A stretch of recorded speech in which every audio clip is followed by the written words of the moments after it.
Hello, Chet. Thank you very much for speaking with us today. Oh, glad to be here. So, if you could tell us exactly what MarkLogic is all about and perhaps how you fit into it. Fantastic. So I'm the Director of Public Sector Solutions for MarkLogic.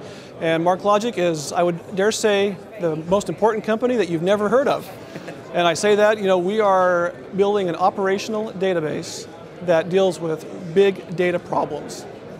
So let's find out what are some of the big data problems. Big data has been possibly the biggest word of the day. Now, I would agree with that. Many of our customers, specifically in the geospatial intelligence organizations that are dealing with that, have to deal with a lot of the volume, variety, velocity, the data that's coming in. Not only are they dealing with imagery, they're dealing with geospatial open source data. If you think about what's coming off the Twitter stream, with images that are captured on a cell phone and all the geospatial aspects that are associated with that. Organizations are trying to figure out how to deal with that, how to effectively manage that, to create a complete holistic view of an area of interest. So what are the key challenges then that everyone's coming up against? Wow, probably the biggest challenge is how to deal with the volume of the data that comes in.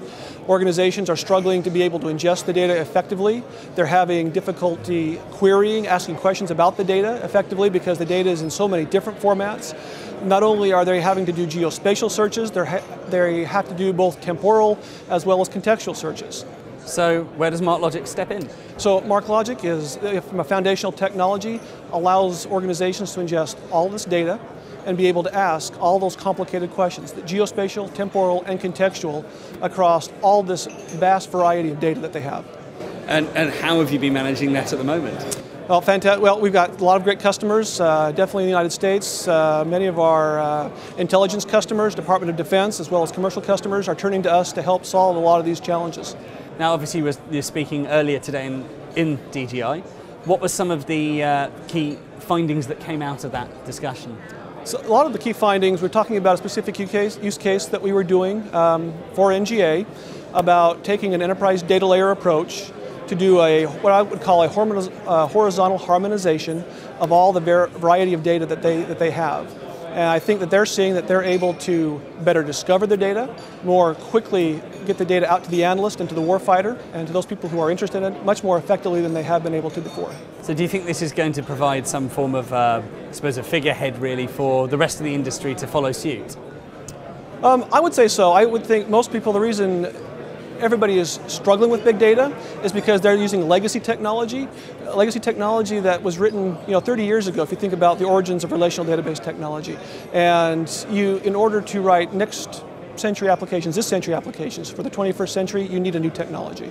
Are people, though, opening up to the idea of this being the case now? Because I know with consumer technology, we seem to be going through a very similar kind of revolution, that everyone still thinks to some degree of computers in the old way, in the old style of input, and it seems that finance perhaps might be one of the reasons as well behind that, why they're not willing to give up their legacy systems that they're so accustomed to, when actually it may turn out to be easier, cheaper and better by simply wiping the slate clean.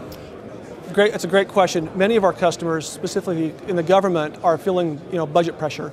Reduced budgets, but the amount of money it's costing to manage this influx of data is increasing. So they're looking for new technology to allow them to manage more with less. So earlier you were speaking about the challenges of leveraging constantly evolving data. And I think that's quite a specific thing. We've talked about big volumes of data. We've talked about the fact that there's a lot of different places that it's coming from. But when you say evolving, how does that manifest?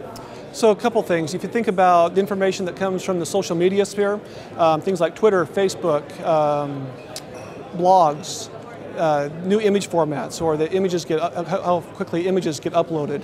That is very diverse, very dynamically changing, both in terms of structure and how it gets presented to an individual. So it's very important to be able to ingest that, regardless of its format or its structure, to be able to search and discover the information. So what have been the major sticking points that you've come up against, or you've seen the industry coming up against, when trying to move towards this harmonized utopia?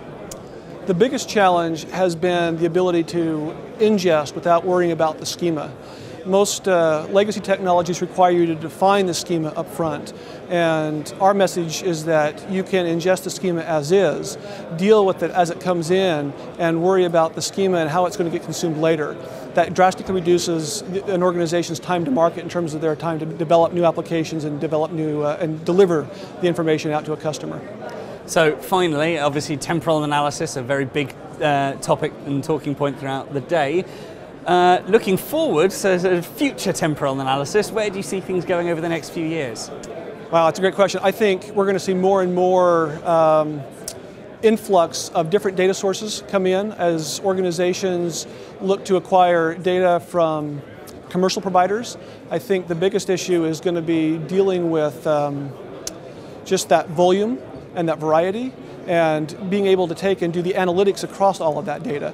And once they have it inside, being able to do that analytics and combining it with their own workflow to really answer some of the harder questions that they haven't been able to answer so far. Well, thank you very much for speaking with us. It's been fascinating. If people do want to know more about MarkLogic, where can they go?